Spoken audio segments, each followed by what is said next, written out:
नमस्कार मित्रांनो, कसा होता तुमचा कालचा ट्रेडिंगचा सेशन नक्की कमेंट करून सांगायचं आहे। तर चला बघूया उद्यासाठीच्या काय लेवल्स असणार आहेत।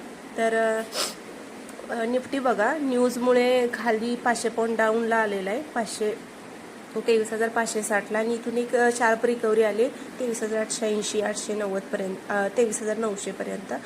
तर उद्यासाठी काय असणार आहे हे आता आपण बघणार आहे। तर 23,900 ही जो कालचा इंट्राडे हाय होता मंडेचा, हा वरच्या साईडला जर ब्रेक झाला तर आपल्याला अगेन 24,000-24,050चा टार्गेट बघायला भेटू शकतो उद्याच्या ट्रेडिंगच्या सेशनमध्ये। आणि जर 24,000ची लेवल वरच्या साईडला ब्रेक झाली तर मग अगेन 24,300 वरचा टार्गेट आपल्याला बघायला भेटू शकतो। डाऊन साईडला काय असू शकतंय बघा, आजचा जो इंट्राडे लो आहे 23,800, तो जर खालच्या साईडला ब्रेक झाला तर मग अगेन आपल्याला 23,700 आणि 23,550 हा टार्गेट बघायला भेटू शकतो। आणि त्याच्यानंतर 23,450 हा फायनल टार्गेट आपल्याला उद्याच्या ट्रेडिंगच्या सेशनमध्ये बघायला भेटू शकतो। तर बँक निफ्टी काय असणार आहे, बँक निफ्टी पण आपण बघून घेऊया।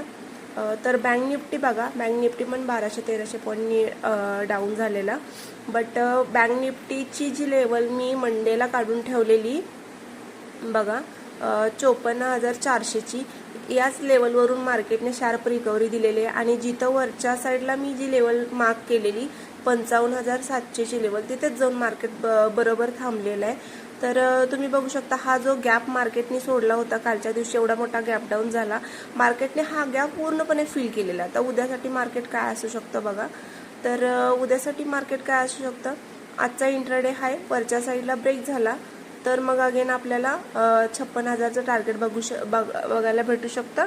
आणि मग फायनल टार्गेट 57,000चं आपल्याला उद्याच्या ट्रेडिंग सेशनमध्ये बघायला भेटू शकतं।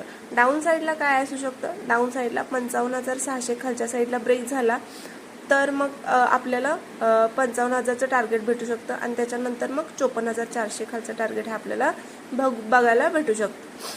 तर बघूया उद्याच्या ट्रेडिंग सेशनमध्ये मार्केट कसा बिहेवियर करते, काय करते।